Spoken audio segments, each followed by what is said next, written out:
Hi friends, నా పేరు రాజు. మీరు చూస్తున్నారు గంపల రాజు యూట్యూబ్ ఛానల్. ఫ్రెండ్స్, ఈరోజు వీడియో వచ్చి మెగాస్టార్ చిరంజీవి హీరోగా వసస్ట్ డైరెక్షన్లో రాబోతున్న సినిమా విశ్వంబర. ఈ సినిమాలో త్రిష హీరోయిన్గా నటిస్తుంది. ఈ సినిమాకి సంబంధించిన రామా రామా అనే సాంగ్ను ఆల్రెడీ 2 రోజుల క్రితట ప్రోమో రిలీజ్ చేయడం జరిగింది. ఫుల్ లిరికల్ సాంగ్ ఈరోజు రిలీజ్ చేయడం జరిగింది. సాంగ్ రిలీజ్ అయిన తర్వాత చూస్తే చాలా బాగుంది, అందరికీ తప్పకుండా నచ్చుతుంది. ఈ సాంగ్ గురించి సింపుల్గా ఒక మాటలో చెప్పాలంటే, ప్రతి ఏటా జరుగుతున్న శ్రీరామనవమి నాడు ఖచ్చితంగా వినిపించే పాట అల్లుడా మజాకా సినిమాలో మా ఊరి దేవుడు అందాల రాముడు. ఈ పాట ఖచ్చితంగా వినిపిస్తుంది. ప్రతి శ్రీరామనవముడు ప్రతి ఊళ్ళో కూడా ఖచ్చితంగా వినిపించే పాట ఇది. ఆ తర్వాత అంతటి ఆదరణ ఉన్నటువంటి సాంగ్స్ రాముడి వారి మీద ఇప్పటి వరకు రాలేదు. మళ్ళీ చిరంజీవి గారి సినిమాలోనే మళ్ళీ మరొక పాట, అది కూడా రాముడి వారి మీద మళ్ళీ ఇన్నాళ్ళకి వచ్చింది. అది కూడా మెగాస్టార్ చిరంజీవి గారి సినిమాలోనే. సాంగ్ చాలా బాగుంది. ముఖ్యంగా లిరిక్స్ రామజోగయ్య శాస్త్రి గారు ప్రాణం పెట్టి రాసినట్టున్నారు. లిరిక్స్ అయితే అద్భుతంగా ఉన్నాయి. అందులో లిరిక్స్ పవన్ కళ్యాణ్ గారు అండ్ చిరంజీవి గారు ఇద్దరిని ఉద్దేశించి రాసినట్టుగా అనిపించింది. అంటే రామ లక్ష్మణుల గురించి అంత బాగుంది. అలాగే మ్యూజిక్ డైరెక్టర్ ఎంఎం కీరవాణి గారు కూడా చాలా సింపుల్గా, అంటే ఎక్కడా కూడా గందరగోళం లేకుండా వినసంపుగా, లిరిక్స్ కూడా అర్థమయ్యే విధంగా చాలా అందంగా స్పష్టంగా చాలా బాగా నీట్గా బాగా ఇచ్చారు. అలాగే ఈ సినిమాలో చిరంజీవి గారి ఆయన లుక్స్ కానీ, ఆయన 70 సంవత్సరాల వ్యక్తిలా ఏం కనిపించలేదు. ఏదో ఒక 30 సంవత్సరాల కుర్రోళ్ళలాగే కనిపించారు.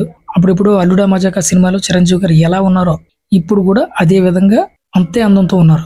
సాంగ్ అది చాలా బాగుంది.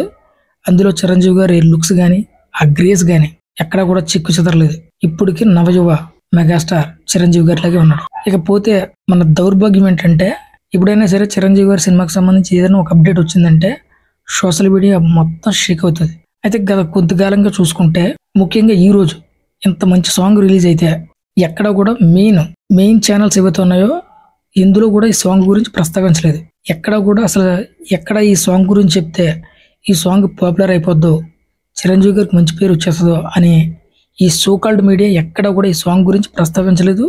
కనీసం ఒక గంట లేదంటే ఒక అరగంట కానీ దీని మీద ఒక చర్చ కూడా పెట్టలే ఈ సాంగ్ గురించి. అంటే ఎంత బాగుంది అని చెప్పడం కానీ, ఒకప్పుడు చిరంజీవి గారి సినిమాలో ఒక లుక్ వచ్చినా, ఒక పాట వచ్చినా గంటల తరబడి ఆ సినిమాల మీద డిబేట్స్, లేదంటే పాట ఎలా ఉందో పాటల గురించి అభిమానులు స్పందన ఇవ్వడం, ఇవన్నీ జరుగుతుండేవి. కానీ ఈరోజు ఎక్కడ కూడా కనీసం ఒక అరగంట కూడా ఈ సాంగ్ గురించి మాట్లాడే అంత తీరిక లేకుండా ఈ సాంగ్ని కానీ, ఈ సినిమాని కానీ, ముఖ్యంగా చిరంజీవి గారిని ఒక విధంగా చెప్పాలంటే మెగా ఫ్యామిలీ సినిమాలకు సంబంధించిన ఏ అప్డేట్ను కూడా ఈ సోకాల్డ్ మీడియాలో ఎక్కడ కూడా అసలు చెప్పట్లేదు. అంత దరిద్రంగా తయారైంది. దానికి కారణం కూడా మన మెగా అభిమానులే ఒక విధంగా చెప్పాలంటే. అటువంటి వాళ్ళని మనం ప్రోత్సహిస్తున్నాం, అటువంటి ఛానల్స్ మనం ఫాలో చేసి వాళ్ళకి డబ్బులు మూట కట్టుతున్నాం. మన మెగాస్టార్ చిరంజీవి గారు చేసేటువంటి గొప్ప పనుల్లో ఒక్క పని గురించి కూడా 10 మందికి చెప్పేలా కూడా మనం చేయలేకపోతున్నాం. అదే మిగిలిన వాళ్ళు ఒక మంచి పని చేయకపోయినా సరే వాళ్ళ గురించి గొప్పలుగా డిబేట్లు పెట్టి మరి ప్రసారాలు చేస్తున్నారు. ఎందుకంటే అంతా ఒక వర్గం చేతిలో ఉంది ఇప్పుడు మీడియా అంతా.